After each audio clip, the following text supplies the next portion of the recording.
Today I'm going to meet ex-Deputy Mayor Karen Sherry. She's also councillor candidate in Meadow Valley. Let's go and ask her how her election campaign is going on. How are you, Karen? I'm good. How's your campaign running? Oh, well, look, it's okay. Like, it was hard to know how to campaign in this situation with COVID-19 That's and true. restrictions. So we kind of did some different things and hopefully it'll work out. So what strategies normally you're doing for campaign? Like you approaching people virtually, or how you sending letters, as you said on the phone? Normally I do letters. I do a lot of letters to people, targeted letters about my achievements. Well, I've only been on council 4 years, so the first time it was about what I was going to do, and this time it's about what I've done, plus a small area brochure just for the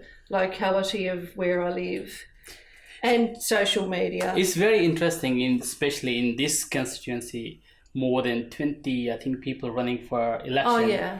For election. So what do you have, actually, you already have experience 4 years spending with the council. What you didn't do in your last 4 years, and what do you want to do in next term? Yeah, well, a lot of what I want to do it depends on the advocacy that I do to the state government and how willing the state government are to listen to Broadmeadows. One of my major things is the redevelopment of public housing estates. Okay. And because some of them are very old in the old parts of Meadow Valley ward. And that sounds interesting. They're not very good. They're not livable for the people who live there, and they're not good for the environment around either. So what are your top priority issues which you are approaching now to residents? Well, there's several issues. Like, one of them is saying, look, we do provide ratepayer value for money. We do manage money wisely. We're not a broke council. Some of the councils are in debt. Like they don't have sufficient funds to run. We're not. We've got some money to do projects, and we're going to be doing a lot of projects over the next 4 years. So if I go more specific, as my understanding here, especially in the Broadmeadows area or Meadow Valley Meadow Valley ward, there is a more problem with the young people. So what is your agenda or any plan you're having for young kids after affecting COVID-19 or before? Well, one of the things that I'm pushing, which people are quite interested in, is a youth traineeships program that's sponsored by council. So council providing the money, some funding and resources, or perhaps some places for young people to do traineeships, because we're probably one of the largest, if not the largest, employer in the area.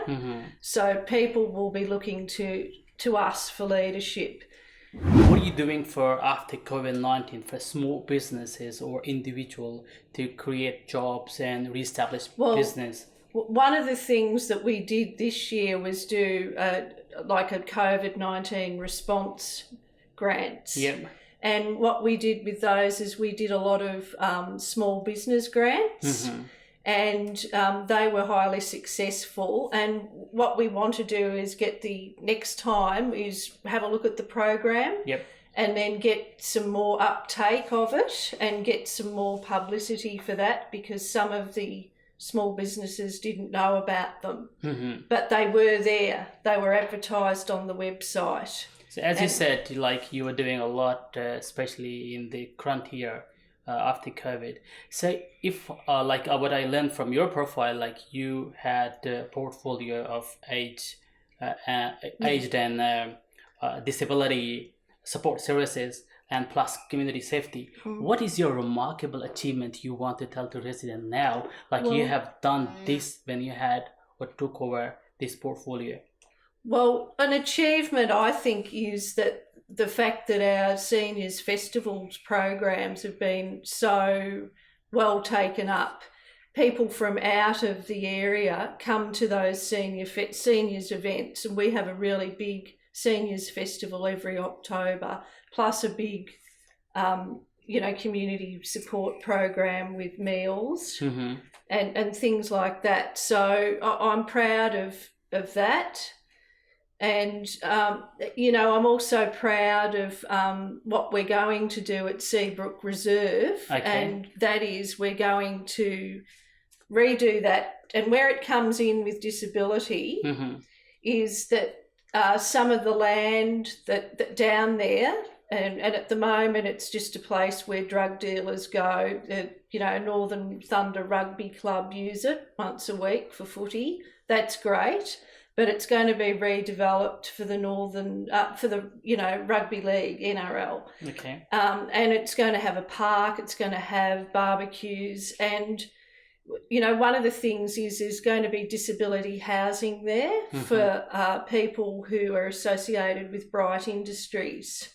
And so that's what I'm proud of, is that we've kind of made that connection in housing for people who are getting older and their carers. Especially Meadow Valley area, these are diverse people, Yes. diverse communities living here, and is pretty much people from all around the globe, especially in this area. So what is your plan to create harmony and intact all together them? Well, one of the things is that there is a lack of community spaces. Like we do have the town hall. Mm-hmm. That's kind of a specialised place with an art gallery, and it's been hard with COVID-19. You can't really book it out at the moment. But a couple of things I'm pushing is for a community centre at Valley Park, Mm-hmm. which is down in West Meadows, Mm-hmm. and it has a lot of renters there. But it is a new estate just near Broadmeadows, and the other one is having a community centre at Dallas. And you see, once you have more multi-purpose community centres like that, then what ends up happening is that people of all diverse communities can use it, because the space is there for people to use it. Yep. So when it comes to the Meadow Heights area, Meadow Heights, or yeah. Dallas, or when you talk about the Broadmeadows, the littering is a serious issue. Yeah. Like you find littering all around the streets and everywhere. Do you have any plan actually which you will implement once you're elected? Well, as a councillor? this is a perennial problem. When I started, there were 3 what they call flying crews. Mm-hmm. And now there's 5 flying crews because of the efforts of councillors. And what the flying crews do is they go around and pick up the rubbish. Okay. But the faster that you can, that you pick it up, Mm-hmm. it seems to be more there. But I think we'll just have to put in more fines, increase fines, and try some more education, and then try some CCTV on the trucks, on the garbage trucks that go around. Yeah. Okay. When you talk about the Greenvale area, do you have any plan, because they don't have proper real shopping centre in the area? And what do you understand the Greenvale issues? Because I think the Greenvale issues is really actually Mickleham Road. Yeah. Yeah. Look, if Mickleham Road was widened north of Somerton Road, Mm-hmm. that would really help a lot, because the cars cannot get down the road in normal times, Mm-hmm. pre-COVID-19. The cars just cannot get down the road because there's so many estates out there. And we as councillors, we have actually condemned the government putting more housing estates out there while the road is not duplicated. The road needs to be duplicated, and the state government needs to duplicate it. One problem is related to the immigrants, like people, mostly community living in this area, Meadows and Meadow Heights and Greenvale. Maybe not big in Greenvale, but these particular Kuluru and Meadow Heights area.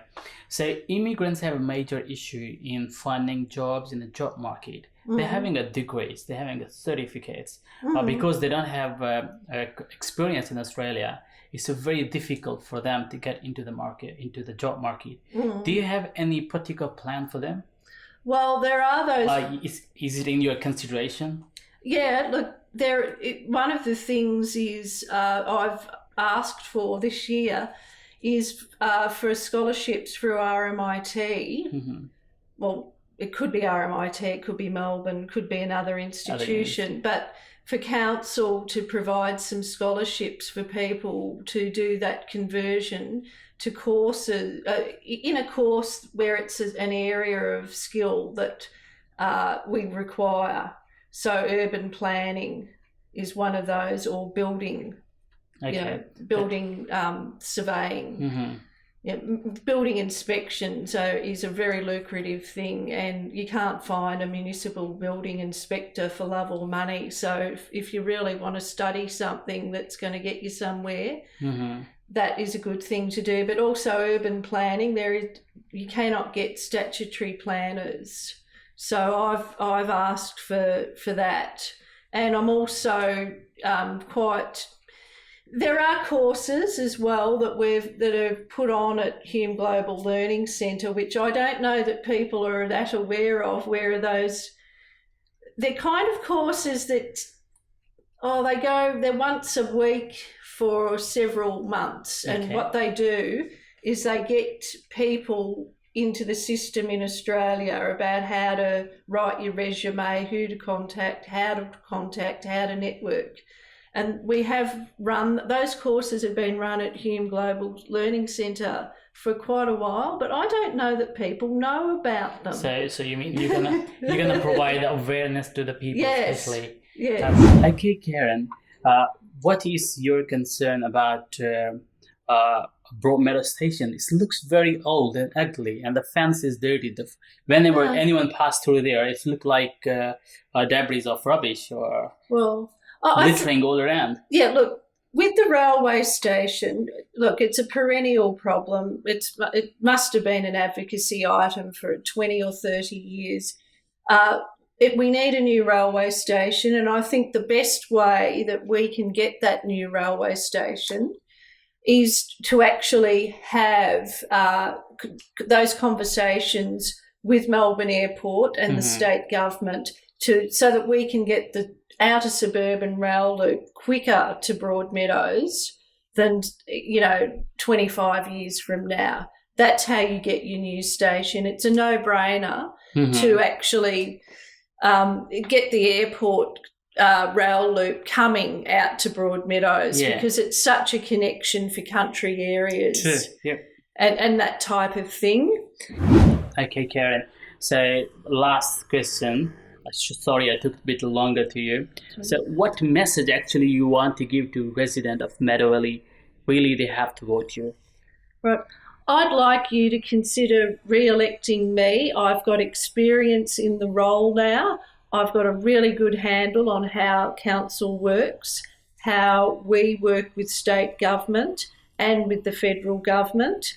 I understand the problems of young people in the area, and I understand how the higher education system works and how we can bring more educational opportunities and other opportunities to Broadmeadows. I want youth traineeships. I want more interaction with tertiary education and TAFE providers. And I even want some youth crisis accommodation. Now, I've been very strong about that in this term of council, and in the coming term of council, because of me, they will be investigating it, and I want to get it because I think the more time or the less time that young people spend in the homelessness system, the better, because that's where half the problems start, is when they're couch surfing or living on the street or something like that. It's much better to be in an excellent facility like the one that we have, the youth foyer that's run by the Brotherhood of St Lawrence. We probably need another facility like that in Hume. So that's what I think, and that's why I want you to vote for me. Thank you. Thanks a lot, Karen. Thanks for your time. I appreciate that. If you like our video, and if you have any question, you can drop in the comments, and definitely I'm gonna raise with Karen again and ask her. And I will definitely keep my eyes what Karen making promises with us today, and if she get been elected after, and I wish her good luck. And if she's been elected, I'm going to ask and I'll make her to implement those old promises. Thank you very much. Thank you for interviewing me. Pleasure.